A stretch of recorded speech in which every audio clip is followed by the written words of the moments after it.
भारत में वायु प्रदूषण एक गंभीर समस्या बन चुका है और इसके समाधान के लिए सरकार द्वारा विभिन्न योजनाएं भी बनाई जाती है।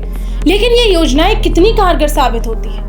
हाल ही में संसद की एक समिति की रिपोर्ट के अनुसार ये खुलासा हुआ है कि वित्तीय वर्ष यानी 2024 और 25 के लिए प्रदूषण नियंत्रण हेतु आवंटित 858 करोड़ में से मात्र 1% यानी 7.22 करोड़ ही खर्च किया गया। इस चौंका देने वाले आंकड़े ने सरकार की प्रदूषण नियंत्रण प्रयासों की प्रभावशीलता पर गंभीर सवाल खड़े कर दिए।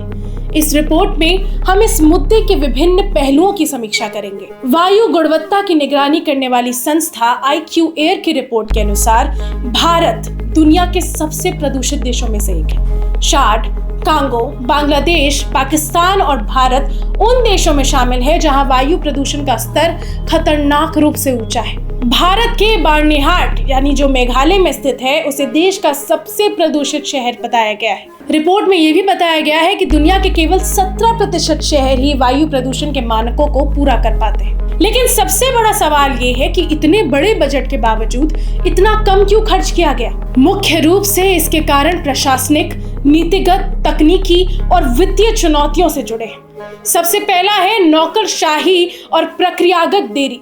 सरकार के फंड जारी करने और खर्च करने की प्रक्रिया काफी जटिल होती है। कई परियोजनाएं विभिन्न स्तरों पर अनुमोदन यानी अप्रूवल के लिए ही रुकी रहती है, जिससे धनराशि समय पर उपयोग ही नहीं हो पाती। अलग अलग मंत्रालयों और विभागों के बीच समन्वय की कमी भी इसका बड़ा कारण हो सकता है। दूसरा है प्रभावी योजना और कार्यान्वयन की कमी। कई राज्यों में पर्यावरण संरक्षण के लिए स्पष्ट और ठोस योजनाओं की कमी देखी गई है।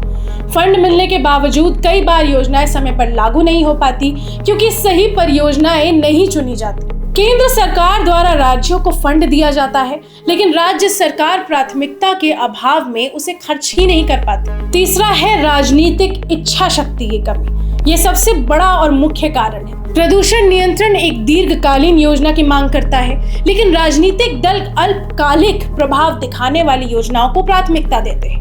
प्रदूषण से जुड़ी परियोजनाओं में तत्काल लाभ नहीं दिखता है उन्हें, जिससे उन्हें राजनीतिक रूप से प्राथमिकता नहीं मिल पाती। यानी पॉलिटिशियंस को पोल्यूशन और पानी जैसी बड़ी समस्याएं छोटी लगती है क्योंकि चुनाव में ये फायदा नहीं देती। इसलिए इन चीजों को साइड में रखकर वो उन बातों पर ध्यान देते हैं जिससे उन्हें फायदा मिल सके। चौथा है उद्योगों और लॉबी का दबाव।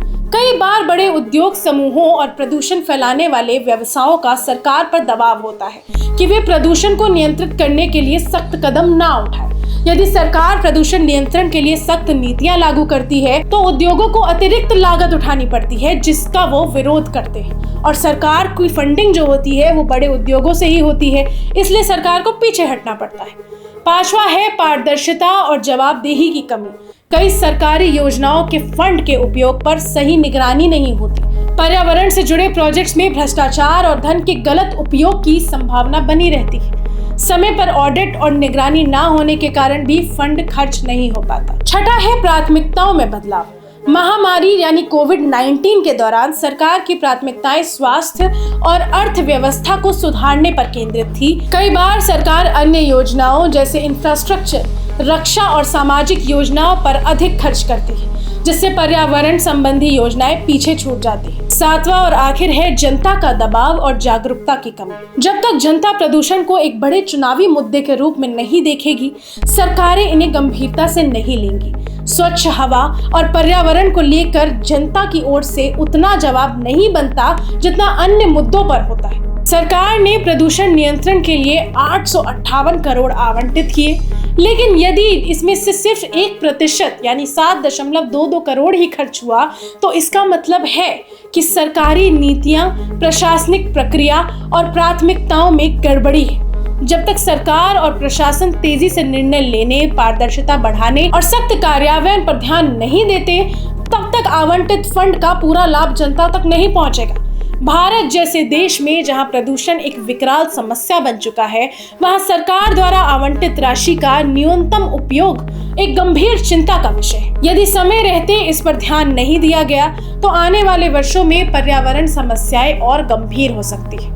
अतः सरकार को तत्काल प्रभाव से कदम उठाने की सख्त आवश्यकता है ताकि आवंटित बजट का पूरा उपयोग हो सके और देश की हवा को स्वच्छ बनाने की दिशा में एक ठोस प्रगति की जा सके। इस पर आपकी क्या राय है, ये हमें कमेंट सेक्शन में जरूर बताएं और जुड़े रहिए पॉलिटिकल लाइव के साथ।